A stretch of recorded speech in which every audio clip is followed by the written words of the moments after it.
Real Madrid has a problem and the problem is not Xavi Alonso. প্রবলেমটা কি? প্রবলেমটা হচ্ছে আমাদের 10x ভিনিসিয়াস জুনিয়র।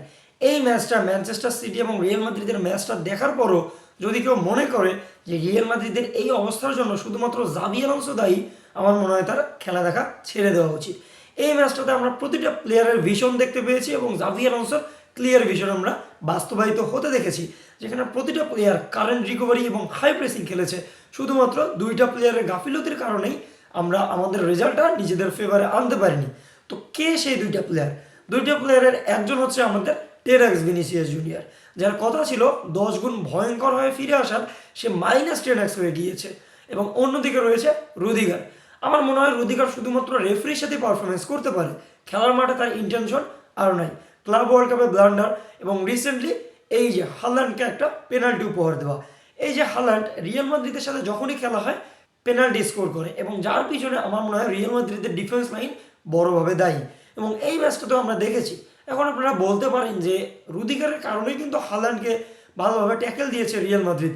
আমার মনে হয় তেমনটা না, কারণ প্রথমার্ধে রিয়াল মাদ্রিদের ওপর কোনো রকম ইন্টেনশনই দেখাতে পারেনি ম্যানচেস্টার সিটি। এটা তো দূরেই থাক, শুধুমাত্র জেরেমি ডোকু এবং রায়ান চার্কি 2-3বার একটু ট্রাই করেছিল, কিন্তু সেগুলো বাস্তবায়িত হতে আমরা দেখিনি। রিয়াল মাদ্রিদের যে পারফরমেন্স করেছে রদ্রিগো, হ্যাঁ রদ্রিগো রিয়াল মাদ্রিদের এমন প্লেয়ার যে কিনা কারেন্ট যে প্লেয়ারগুলো রয়েছে তাদের মধ্যে সবচেয়ে বেশি গোল স্কোরার ম্যানচেস্টার সিটির বিপরীতে। এবং ম্যানচেস্টার সিটির বিপরীতে রদ্রিগোর ফর্ম ভালো থাকার কারণেই কিন্তু তাকে স্টার্ট দেওয়া হয়েছে, বাদ বাকি অন্য কিছু না। কারণ কারেন্টলি রদ্রিগো টানা 7 মাস পর গোল করলো রিয়াল মাদ্রিদের জার্সিতে, যেখানে সে লাস্ট গোল করেছিল 2025 সালের মার্চ মাসে, এবং এখন চলে এসেছে ডিসেম্বর। আহামরি যে পারফরমেন্স করেছে রদ্রিগো সেটাও বলা যাবে না। অন্যদিকে থাকে বেলিংহাম। বেলিংহাম পুরোপুরি দিনমজুরের মতো কাজ করেছে, কামলা বলে না বাংলা ভাষায় সেটা।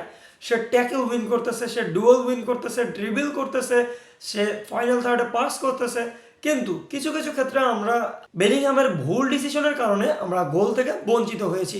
সেখানে একটা ক্লিয়ার তার পাস ছিল গঞ্জালো গার্সিয়ার কাছে, সেটা সে ক্লিয়ার পাস না করে ডোনারুমোর উপর দিয়ে চিপ করতে গিয়েছে, যে কারণে সেই বলটা বক্সের বাইরে চলে গিয়েছে। আমার মনে হয় সেই বলটা যদি সে গঞ্জালো গার্সিয়াকে সুন্দরভাবে পাস দিয়ে দিত, তাহলে আমার মনে হয় রিয়াল মাদ্রিদ ম্যাচটা এইভাবে হারতো না, কম্পিট করতে পারতো। অন্যদিকে রয়েছে ভিনিসিয়াস জুনিয়র। এখন আপনি বলতে পারেন যে আমি বারবার ঘুরে ফিরে ভিনিসিয়াস জুনিয়রের দিকে কেন আঙুল তুলতেছি। তার একমাত্র কারণ এই ম্যাচটাতে কিলিয়ান এমবাপ্পে খেলেনি, এবং সবসময় ব্রাজিল ফ্যান বা কিছু সার্টেন ফ্যান বেস বলতেছিল এই রিয়াল মাদ্রিদের মেইন প্রবলেম হচ্ছে জাভি আলোনসো এবং কিলিয়ান এমবাপ্পে। কিন্তু এই ম্যাচটাতে তো কিলিয়ান এমবাপ্পে ছিল না, তাহলে এই ম্যাচটাতে ভিনিসিয়াস জুনিয়রকে শাইন করার কথা ছিল, কিন্তু সে শাইন করতে পারেনি। এবং ক্লিয়ারলি একটা কর্নার থেকে আসা বল লিটারালি সে ট্যাপ ইন করলে সেটা গোল হয়ে যেত, সেটাকে সে বাইসাইকেল মারতেছিল, এবং এটা করে সেটা সে বক্সের বাইরে কিক করে দেয়। এবং এই বলগুলো যদি কিলিয়ান এমবাপ্পে পায়, আপনারা যারা কিলিয়ান এমবাপ্পের খেলা দেখেছেন, যেটা 50-50 চান্স সেটাকেও সে 100%-এ পরিণত করে। এবং এই ম্যাচটাতে সে খেলেনি কারণ তার আঙুল ভেঙে গিয়েছে এবং তার হাঁটুতে একটু ব্যথা দেখা গিয়েছে, এই কারণেই সে খেলেনি। এবং আমার মনে হয় এই ম্যাচটাতে যদি রদ্রিগোর পর কারো ভালো পারফরমেন্সের কথা আমরা বলতে পারি, সেটা হচ্ছে আলভারো কারেরাস। আলভারো কারেরাস অসাধারণ খেলেছে। সে রায়ান চার্কি এবং ফিল ফোডেনকে অনেক ভালোভাবে ট্যাকেল দিয়েছে, এবং সেই যে গোলটা আমরা রদ্রিগোর পা থেকে দেখতে পেয়েছি, সেই গোলটা বিল্ড করেছে আমাদের আলভারো কারেরাস। অন্যদিকে যখন এই রায়ান চার্কিকে তুলে নিয়ে সাবিনোকে নামানো হলো, তখন আমরা রায়ান চার্কির যে বদলে সাবিনোর যে পারফরমেন্স, সেই পারফরমেন্স যে হিউজ ডিফারেন্স সেটা আমরা দেখতে পেয়েছি, এবং এই কারণে আলভারো কারেরাসকে একটু স্ট্রাগল করতে হয়েছে। অন্যদিকে থাকলো আমাদের ভালভার্দে। ভালভার্দে কোনোভাবে জেরেমি ডোকুকে আটকাতে পারবে না, কারণ জেরেমি ডোকু বর্তমানে one of the best dribbler.